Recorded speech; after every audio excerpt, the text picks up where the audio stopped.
శుభము. ప్రభువు నీకు తోడై ఉన్నాడు. మరియా, భయపడకుము, నీవు దేవుని వలన కృప పొందితివి. ఇదిగో, నీవు గర్భము ధరించి కుమారుని కని ఆయనకు యేసు అను పేరు పెట్టుదువు. ఆయన గొప్పవాడై సర్వోన్నతుని కుమారుడనబడును. నేను పురుషుని ఎరుగని దాననే, ఇది ఎలాగూ జరుగును? పరిశుద్ధాత్మ నీ మీదికి వచ్చును, సర్వోన్నతుని శక్తి నిన్ను కమ్ముకొనును గనుక పుట్టబోవు శిశువు పరిశుద్ధుడై దేవుని కుమారుడనబడును. ప్రభు దాసురాలను, నీ మాట చెప్పున నాకు జరుగునుగాక.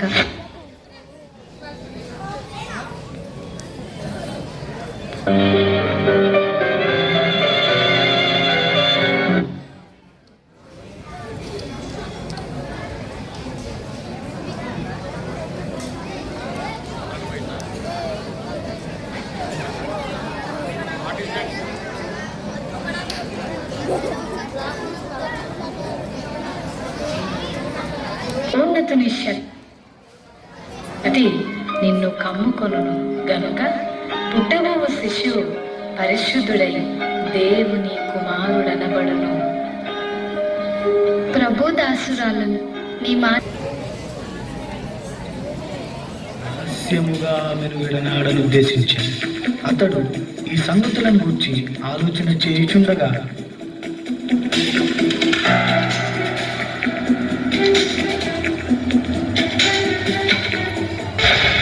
దావీదు కుమారుడైన యోసేపు, నీ భార్య అయిన మరియను చేర్చుకొనుటకు భయపడకుము. ఆమె గర్భము ధరించినది పరిశుద్ధాత్మ వలన కలిగినది. ఆమె ఒక కుమారుని కనును.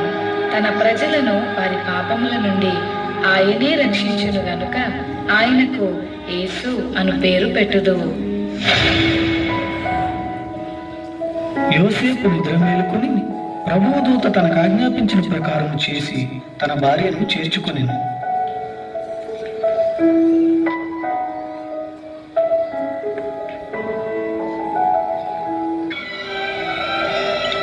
మరియ బంధువురాలైన ఎలిజబెత్ దగ్గరకు యూదయ దేశంలోని గ్రామానికి వెళ్ళింది.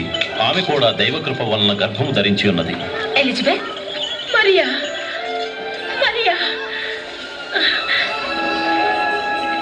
స్త్రీలలో నీవు ఆశీర్వదింపబడిన దానవు, నీ గర్భములోని శిశువు ఆశీర్వదింపబడను. నీ శుభవచనము వినగానే నా గర్భములోని శిశువు ఆనందముతో గంతులు వేసెను. నా ప్రాణం ప్రభువును కనపరుచుచున్నది. నా ఆత్మ నా దేవుని యందు ఎంతో ఆనందించుచున్నది. ఇప్పటి నుండి అన్ని తరాల వారు నన్ను ధన్యురాలినంటారు.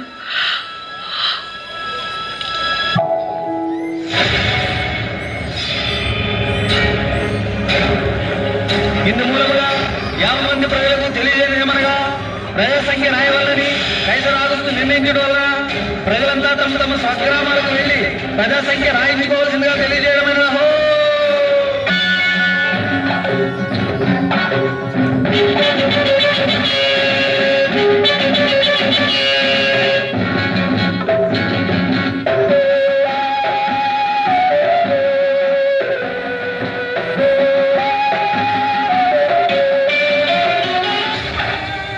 అమ్మా, నా భార్య నిందించారు. మీ ఇంట్లో కొంచెం స్థలం ఇస్తారా? క్షమించండి అయ్యా, మేమే చాలా మంది ఉన్నాం. మా ఇంట్లో మీకు స్థలం లేదు.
యూదా దేశపు బెత్లెహేములో యేసు పుట్టిన పిమ్మట ఇదిగో తూర్పు దేశ జ్ఞానులు యెరూషలేముకు వచ్చి, యూదుల రాజుగా పుట్టినవాడు ఎక్కడా?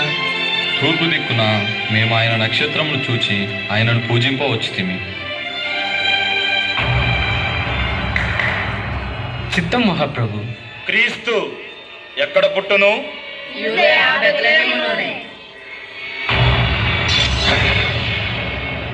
సరే, మీరు వెళ్ళి ఆ శిశువు విషయమై జాగ్రత్తగా తెలుసుకొనగానే నేను వచ్చి ఆయనను పూజించినట్లు నాకు వర్తమానము తండి.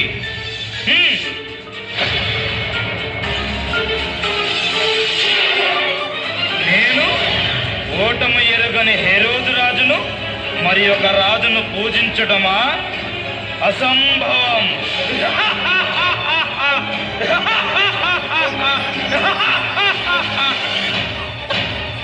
ఆ దేశంలో కొందరు గొర్రెల కాపరులు పొలంలో ఉండి రాత్రి వేళ తమ మందను కాచుకొనిచుండగా, ఈరేషా ఈసారి చంపేస్తుందిరా, ఈసారికి గొర్రెల చేత ఏట్రా మళ్ళీ ఈరేషా. నేను చెప్పనురా మళ్ళేసా, ఈసారికి మనల్ని కాసుకోవడమే పెద్ద బాధగా ఉంటే గొర్రెలు కూడా కాయలేంట్రా. భయపడకుడి, ఇదిగో ప్రజలందరికీ కలుగబో మహా సంతోషకరమైన సువర్తమానము నేను మీకు తెలియజేయుచున్నాను. దావీదు పట్టణమందు నేడు రక్షకుడు మీ కొరకు పుట్టి ఉన్నాడు. ఈయన ప్రభువైన క్రీస్తు. దానికిదే మీ కానవాలు. ఒక శిశువు పొట్టి గుడ్డలతో చుట్టబడి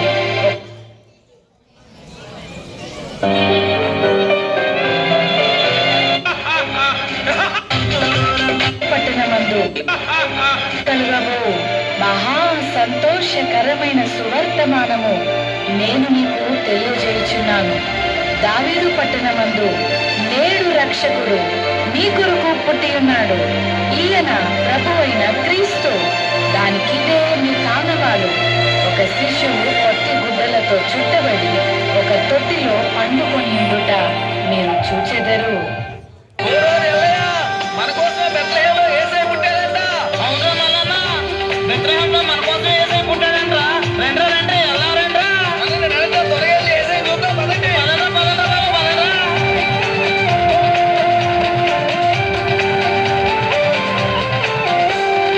శ్రీయేసు పుట్టిండు పండుగ సీతము ఊరన్నా ఊరన్నా, రారాజు జన్మించిండు వాడి పాడుదము యక్క బంగారు వన్నెడు బలవంతుడోరన్నా, సిన్నోడు సిన్నోడు శక్తివంతుడే ఓ యక్క. బంగారు వన్నెడు బలవంతుడోరన్నా, సిన్నోడు సిన్నోడు శక్తివంతుడే ఓ యక్క. సమానందమే యేసయ్య పుట్టినాడు సంతోషమే.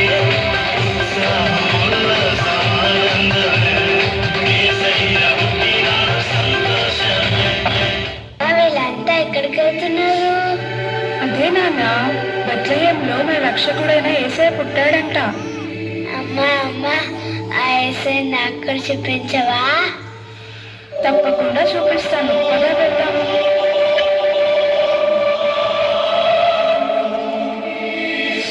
అబ్బా, యేసయ్య ఎంత ముద్దుగున్నాడో. తూర్పు దేశపు జ్ఞానులు ప్రయాణం మొదలుపెట్టారు. వారు వెళ్తుండగా ఆకాశంలో ఒక వింత నక్షత్రం ప్రకాశించింది. ఆ నక్షత్రము వారిని బెత్లెహేమునకు నడిపించింది.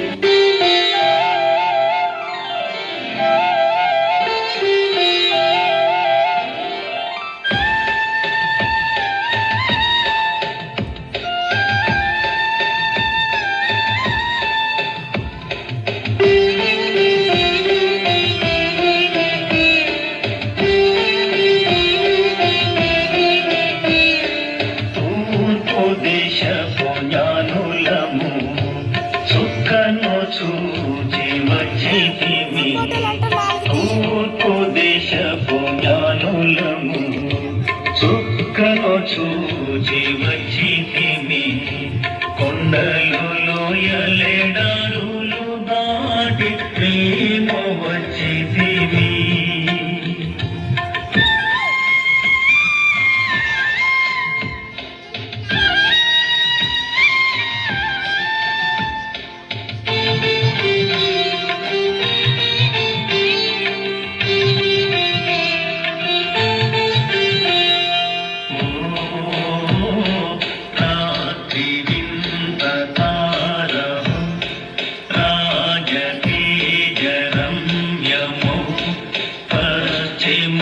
దిశపోయి పోయి నడుపు మమ్ము శాంతికి.